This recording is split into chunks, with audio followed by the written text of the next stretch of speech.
बढ़ा दो। बेटा अभी कोई बुक मत कर, अभी कोई बुक मत कर, मेरी बात मैं तेरे से बिल्कुल हाथ जोड़ के कह रहा हूं कि अभी कोई बुक वगैरह मत कर, कोई बुक नहीं, कोई मॉड्यूल नहीं, अभी कुछ नहीं। जब वक्त आएगा मैं तुमको सही सोर्स और सही जगह से प्रैक्टिस करने की व्यवस्था करवा दूंगा। सही सोर्स और सही जगह से प्रैक्टिस करने की व्यवस्था मैं करवा दूंगा। मेरी बात पे बिल्कुल जो है विश्वास करो। अभी आप अपना फोकस बढ़ाइए, अपना फोकस बढ़ाइए। देखो अभी आप क्या करिए ना, एक ही चीज को बार बार करिए, एक ही चीज को बार बार करिए। ये बड़ा इंपॉर्टेंट। बेटा नीट जो है ना, देख सुन मेरी बात सुन ध्यान से, मैंने जेई के लिए भी पढ़ा रखा है और मैंने नीट के लिए भी पढ़ा रखा है, ठीक है साहब। इनफैक्ट जेई के लिए मैंने ज्यादा पढ़ा है as compared to NEET. NEET के लिए भी पढ़ा है लेकिन जेई के लिए ज्यादा पढ़ा है। तो दोनों एग्जाम्स के अंदर एक बहुत बड़ा डिफरेंस है, दोनों एग्जाम्स के अंदर बहुत बड़ा डिफरेंस है। अगर मैं आपसे यह कहूं थोड़ी देर के लिए, चलो मैं आपको एक चीज समझाता हूं, थोड़ी देर के लिए मेरी आप एक बात ध्यान से सुनिए। अगर मैं आपसे कहूं कि भाई जेई और नीट, इसमें बड़ा डिफरेंस क्या है, इसमें बड़ा डिफरेंस क्या है, ठीक है, बड़ा डिफरेंस क्या है इसके अंदर, दोनों के अंदर एक बड़ा अंतर कोई बताए तो बड़ा अंतर क्या है। तो अगर कोई आदमी जो है अगर इस बात को ऊपर ऊपर से देखे, ऊपर ऊपर से देखे, तो वो ये कहेगा कि भाई क्वेश्चंस का लेवल जो है ना उसमें अंतर है, क्वेश्चंस का जो लेवल है ना उसके अंतर, उसमें जो है उसमें अंतर है। तो हम कहेंगे कि यार यहां पे थोड़ा क्वेश्चन का लेवल थोड़ा हाई रहता है, यहां पे क्वेश्चन का लेवल डाउन हो जाता है, ऐसा कोई कहेगा। हालांकि नीट 2025 में आके एनटीए वाले ने बोला कि अभी रुक बताता हूं तेरे को, अभी रुक तेरे को बताता हूं नीट का लेवल का क्वेश्चन कम होता है क्या, ठीक है। तो 2025 में थोड़ा सा खेल पलट दिया था, लेकिन आमतौर पर ऐसा कहा जाता था पहले, जब तक नीट 25 का पेपर नहीं हुआ था। लेकिन दूसरी जो सबसे इंपॉर्टेंट बात है ना, लेवल के अलावा जो सबसे इंपॉर्टेंट बात है वो है क्वेश्चंस की संख्या, number of questions, number of questions. ये नंबर ऑफ क्वेश्चंस जो है ये पूरा खेल पलट देता है नीट के अंदर। बेटा नंबर ऑफ क्वेश्चंस पूरा खेल पलट देता है, इसके अंदर पूरा गेम चेंज हो जाता है, पूरा गेम चेंज हो जाता है इसके अंदर। सर पूरा गेम कैसे चेंज होता है? अब इसको तो 30 सवाल करने हैं, इसको तो 30 सवाल करने हैं एक घंटे के अंदर। फिजिक्स में जो है 1 घंटे का समय अगर इसने दिया, 3 घंटे का पेपर है, अगर इसने 1 घंटे का समय दिया तो इसको तो 30 करने हैं, ठीक है। इसको कितने करने हैं, इसको कितने करने हैं मुझे बताओ? इसको उसी 1 घंटे में 45 करने हैं, उसको उसी 1 घंटे में 45 करने हैं। तो जैसे ही यहां पे क्वेश्चंस की संख्या बढ़ जाती है तो बेटा लेवल वाली चीज है ना वो कंपनसेट होने लग जाती है, फिर लेवल वाली चीज कंपनसेट होने लग जाती है।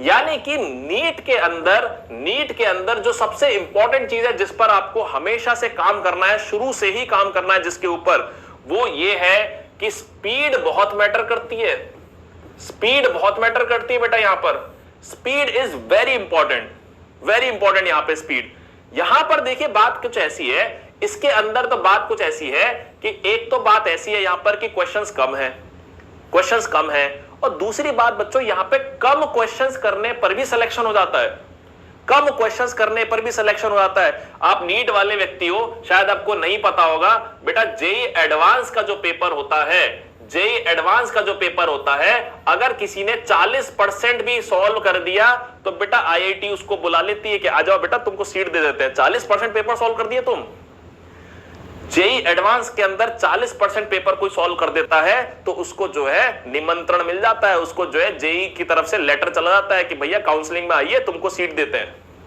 40% करना होता है बस। लेकिन नीट के अंदर आप देखिए क्या मामला चल रहा है। पिछले साल तो हद ही हो गई थी, पिछले साल तो हद ही हो गई थी। 650 नंबर लाने वाला भी आदमी जो है तड़प रहा है बेचारा, उसको भी जो है अपने मन का कॉलेज नहीं मिल रहा। अरे 720 में से 720 वाले को जो है एम्स दिल्ली नहीं मिल रहा था। तो मुद्दा यहां पर यह है कि मुद्दा यहां पर यह है कि ये वाला गेम और ये वाला गेम एकदम अलग है। जब आप नीट की बात करते हैं तो आपके पास होनी चाहिए स्पीड विद एक्यूरेसी, ये भी ध्यान रखना है, सिर्फ स्पीड नहीं, स्पीड विद एक्यूरेसी। तेजी से सवाल सॉल्व करने हैं, तेजी से और एक्यूरेसी के साथ करने हैं। अब मुझे बताइए कि ये चीज आएगी कैसे, ये चीज कैसे आएगी, स्पीड विद एक्यूरेसी आएगी कैसे? स्पीड विद एक्यूरेसी बेटा आएगी, उसका एक सबसे इंपॉर्टेंट फैक्टर है, सबसे इंपॉर्टेंट फैक्टर है रिपीटेशन। रिपीट करिए, जितना हो सके उतनी बार चीजों को दोहराइए, जितना हो सके उतनी बार दोहराइए। बेटा देख, इसके अंदर ना, इसके अंदर क्या होता है, इसके अंदर नया सवाल आता है, इसके अंदर नया सवाल आता है। कई बार ऐसा सवाल आ जाता है जो आपकी नॉर्मल टेक्स्ट बुक्स में भी नहीं होता है, जो नॉर्मल टेक्स्ट बुक्स में भी नहीं होता है, ऐसा सवाल इसके अंदर आ जाता है। किसके अंदर? इसके अंदर। इसमें नए सवाल नहीं आते हैं, इसमें नए सवाल नहीं आते हैं, इसमें एक फिक्स्ड पैटर्न के क्वेश्चंस आते हैं। और जितने भी पैटर्न के क्वेश्चंस इसके अंदर आते हैं, मैं पूरे विश्वास के साथ कह रहा हूं बेटा, हर पैटर्न का क्वेश्चन तेरे को क्लास नोट्स में मिल जाएगा, हर पैटर्न का क्वेश्चन जो है तेरे को क्लास नोट्स में मिल जाएगा। अब तेरा काम यहां पे ये है कि जो पैटर्न है क्वेश्चंस का, जो क्वेश्चंस का पैटर्न है, उसको पकड़ के पहले समझ लिया जाए और उसको कम से कम हर एक पैटर्न को तुमने कम से कम 4 से 5 बार करके लिख के सॉल्व किया होगा, 4 से 5 बार। अब जैसे मैं आपसे बोलूं डायमेंशंस, मैंने आपको डायमेंशंस पढ़ाया, मैंने आपको क्या किया, डायमेंशंस टॉपिक पढ़ाया। अभी जो है तीसरा लेक्चर हुआ है हमारा, हम पिछले 3 लेक्चर से डायमेंशंस पढ़ रहे हैं बेटा, ठीक है। अब मुझसे कोई बोले कि यार डायमेंशंस के अंदर अगर मुझे ध्यान से सोचना हो तो किस तरीके के सवाल आते हैं डायमेंशंस के अंदर, पैटर्न क्या है, क्या है पैटर्न। तो पहले प्रकार का सवाल क्या है, टाइप 1।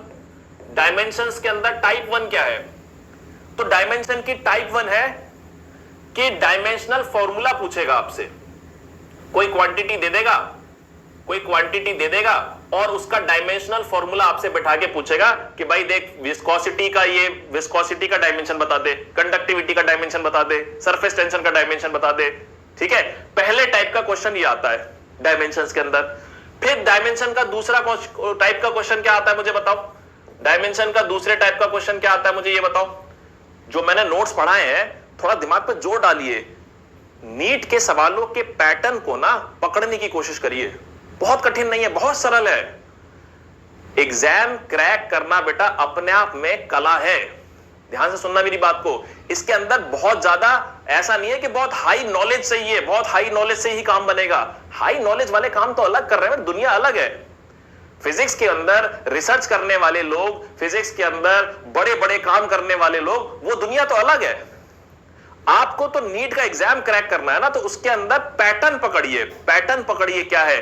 तो सर एक तरीके के क्वेश्चन आते हैं जिसमें वो आपको डायमेंशंस पूछ लेता है, फिर दूसरे तरीके के क्वेश्चन आते हैं जो प्रिंसिपल ऑफ होमोजेनिटी पर आधारित हो रहे हैं, प्रिंसिपल ऑफ होमोजेनिटी पर आधारित हो रहे हैं। दूसरे तरीके के क्वेश्चंस कौन से होते हैं, जो प्रिंसिपल ऑफ होमोजेनिटी पे काम करते हैं। फिर सर तीसरे तरीके के क्वेश्चंस कौन से आते हैं, तीसरे तरीके के क्वेश्चंस कौन से आते हैं, तीसरे तरीके के क्वेश्चन होते हैं कि डायमेंशन का यूज करके फॉर्मूला बनाना, डायमेंशंस का यूज करके, डायमेंशन का यूज करके फॉर्मूला बनाना, यूज करके फॉर्मूला बनाना। तो ये 3 प्रकार के डायमेंशन के सवाल आते हैं सर, ये 3 प्रकार के डायमेंशन के क्वेश्चन आते हैं। अब देख हमारे डायमेंशन के कितने लेक्चर हुए हैं, हमारे डायमेंशन के कितने लेक्चर हुए हैं, 3 लेक्चर हुए हैं। और 3 लेक्चर में मैंने तीनों टाइप्स के ऊपर भर के सवाल, भर के सारी बातें सब करवा दी है। अब मुझे बता, एक बच्चा ऐसा है जिसको क्लास नोट्स में ये तीनों टाइप अच्छे से करवाए गए हैं, सारी चीज बढ़िया से करवाई गई है। अब वो क्या कर रहा है, वो अपने नोट्स को तो भैया बिल्कुल बंद करके और फाड़ के डस्टबिन में फेंक दे रहा है, पर वो कर रहा है कोई किताब सॉल्व, वो किताब सॉल्व कर रहा है कोई। अच्छा बेटा देख, हर किताब के साथ एक प्रॉब्लम है, ठीक है, हर किताब के साथ एक प्रॉब्लम है। प्रॉब्लम क्या है, तुम कोई भी बुक अगर पढ़ना शुरू करते हो, देखो बुक रीडिंग बहुत अच्छी चीज है, बुक रीडिंग बहुत अच्छी चीज है, लेकिन अगर आप किसी बुक से क्वेश्चंस करना शुरू करते हो, किसी भी बुक से क्वेश्चंस करना शुरू करते हो, मेरा अनुभव यह कहता है कि जितने बच्चे होते हैं, मैक्सिमम 90% स्टूडेंट्स जो है, 90% स्टूडेंट्स जो है, उनके अंदर बुक को खरीदने का एक्साइटमेंट तो बहुत हाई रहता है, खरीदने का एक्साइटमेंट बहुत हाई रहता है कि सर हमको ये वाली किताब बता दो, वो किताब बता दो। तो बुक खरीदने का एक्साइटमेंट तो बहुत रहता है।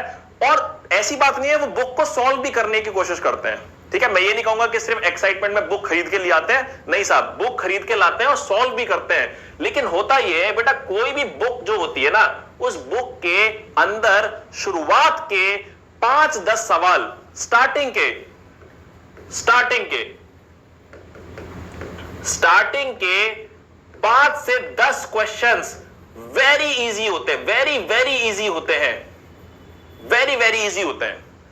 शुरुआत के जो है 5-10 सवाल बड़े आसान होते हैं, तो उसको बड़ा मजा आता है कि यार बढ़िया किताब लेके आऊं, सवाल बन रहे हैं, बहुत अच्छा लग रहा है, मजा आ रहा है भाई, सवाल सॉल्व हो रहे हैं। लेकिन क्या होता है, जैसे जैसे आप आगे बढ़ते हैं, भाई 5 से 10 क्वेश्चन आसान थे, फिर 11 से लेके 15 क्वेश्चन थोड़े से जो है, थोड़े से ये वेरी वेरी इजी थे, ये वेरी इजी हो गए, ये वेरी इजी हो गए। फिर 15 से लेके 25 तक के सवाल, फिर ये मॉडरेट आने लगे, फिर ये मॉडरेट आने लगे, और फिर जो है 25 से लेके 30-35 तक के सवाल ये थोड़े से टफ आने लगे। तो वो करता क्या है, वो जोश जोश में किताब लेके आता है, वो शुरू के 5-10 सवाल तो कर लेता है सॉल्व, थोड़ी सी अगर मोटिवेशन हाई हो, ज्यादा रील वील देख लिया हो, ठीक है, ज्यादा रील वील देख के बिल्कुल गर्म हो गया लड़का अपना, मान लो उसने थोड़ी सी और कोशिश कर ली, उसने 11 से 15 तक कर लिए, लेकिन इसके बाद वो नहीं कर पाता है, इसके बाद वो नहीं कर पाता है। और जब वो इसके बाद नहीं कर पाता है, तो बेटा जो चैप्टर, जो टॉपिक का पूरा ओवरव्यू होता है, वो स्किप हो जाता है, स्किप हो जाता है। वो छोटे छोटे सवाल करना सीख जाता है, छोटे छोटे सवाल करना सीख जाता है, लेकिन पूरे टॉपिक को ओवरऑल कवर नहीं कर पाता है। ये मेरा एनालिसिस है बेटा, मैं जितने साल से पढ़ा रहा हूं, मैं आपको उसका एक पूरा जायजा दे रहा हूं, पूरा जायजा दे रहा हूं। तो मेरी तो यहां पे सलाह ये रहती है, मेरी सलाह ये रहती है कि भाई देखो ऐसा है, मेरे को जो भी आपको करवाना होगा, मैं आपको बिल्कुल यहीं पर कैमरे के सामने आपको बता दूंगा कि भाई ये वाला नोट्स कर ले, ये वाली डीपीपी कर ले, ये वाली किताब कर ले। अगर मैं कोई चीज नहीं रिकमेंड कर रहा हूं, तो इसका एक ही मतलब है, ध्यान से सुन लो मेरी बात को, अगर मैं कोई बुक या फिर कोई डीपीपी या फिर कोई मॉड्यूल रिकमेंड नहीं कर रहा हूं, इसका मतलब यह है कि मैं चाहता हूं कि अभी आप नोट्स पे फोकस करें। इसका मतलब मैं ये चाहता हूं कि अभी आप नोट्स पे फोकस करें। और कितनी बार भैया, 4-5 बार लिख लिख के अच्छे से कर लो यार, 4-5 बार लिख के कर लो। तुम्हें स्पीड मेंटेन करनी है पेपर के अंदर, तुम्हें रिसर्च नहीं करनी है। जेई एडवांस का बच्चा जो होता है, उसको हम 3-4 किताब सॉल्व करवाते हैं कि ले भाई इरोडो कर ले भाई क्रोटोव कर ले भाई पाथफाइंडर कर ले भाई एचसी वर्मा कर ले। क्यों करवाते हैं? क्योंकि यहां पर नया सवाल आता है, न्यू क्वेश्चन, नया सवाल आता है। अगर आपने बहुत वैरायटी के, बहुत अलग अलग थॉट वाले क्वेश्चंस नहीं किए होंगे, तो ये एग्जाम नहीं निकलता है। लेकिन इसका गेम तो अलग है यार, इसका गेम तो अलग है। इसमें आप रिपीटेशन करिए, जितनी बार रिपीट करेंगे, फिर हाँ जाहिर सी बात है प्रैक्टिस तो करनी ही है, क्वेश्चंस की प्रैक्टिस तो करनी है। मैं दूंगा क्वेश्चंस आपको प्रैक्टिस करने के लिए, मैं दूंगा आपको क्वेश्चंस प्रैक्टिस करने के लिए। क्यों परेशान हो रहे हो? क्वेश्चन की प्रैक्टिस करवाई जाएगी बेटा, लेकिन क्वेश्चन की प्रैक्टिस करने से पहले एक बार कॉन्सेप्ट तो समझ लो। क्या मेरी बात समझ में आ गई आपको? बोलो भाई, क्या बात क्लियर है मेरी, जो बात मैंने आपको समझाई है यहां पर? ठीक है, चलिए क्लास का टाइम खत्म हो चुका है। आई होप जो बात मैं आपको समझाने की कोशिश कर रहा हूं वो बात आप तक पहुंची होगी। ठीक है, तो आप जो मैं